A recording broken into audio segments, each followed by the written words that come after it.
ফরিদপুরে প্রতি কেজি গরুর মাংস মাত্র ১ টাকায় বিক্রি করে আলোড়ন সৃষ্টি করেছেন মুফতি রায়হান জামিল। ফরিদপুর ৪ আসন থেকে আগামী জাতীয় সংসদ নির্বাচনে স্বতন্ত্র প্রার্থী হিসেবে প্রতিদ্বন্দ্বিতা করতে চান তিনি। কয়েক মাস ধরে নির্বাচনী প্রচারণায় নামা রায়হান জানান, প্রচারণায় চমক সৃষ্টি ও অসহায় এবং নিম্ন আয়ের মানুষের জন্য এমন মানবিক উদ্যোগ নেওয়া হয়েছে।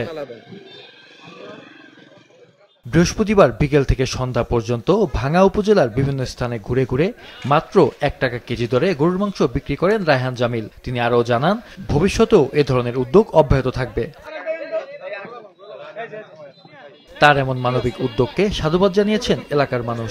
আমরা তো নিম্ন আয়ের মানুষ, আমি ইজি বাইক চালাই, ঠিক আছে, আমার ইনকাম করে নিজের সংসার চালানো হিমশিম খেয়ে যায় বর্তমানে যে পরিস্থিতি। কোনোদিন খাইতেও পারি না, বাচ্চা কাচ্চাদের খাইতে পারবো, নিজেরাও খাইতে পারবো, বুঝলেন।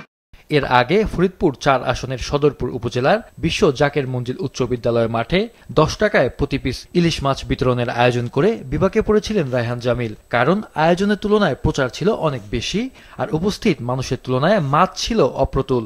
১০ টাকা করে ইলিশ মাছ দিয়েছি, আজকে আমি ১ টাকা কেজি গরুর গোস্ত দিচ্ছি। অনেকেরই প্রশ্ন থাকে যে ১ টাকা ২ টাকা এইগুলি কেন?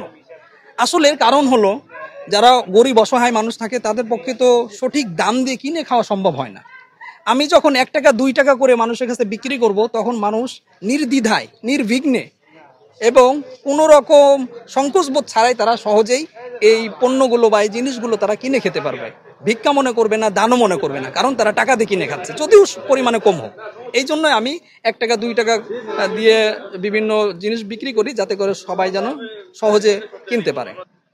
ভাঙ্গা উপজেলার ১২টি ইউনিয়ন ও একটি পৌরসভা মিলিয়ে ২ শতাধিক গ্রামের মধ্যে মাত্র ১০০ জনকে আগেই বাছাই করে কুপন দেওয়া হয়েছিল।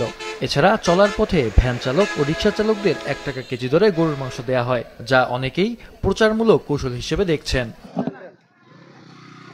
মাহফুজুল হাসান, মাছরাঙা নিউজ ডেস্ক।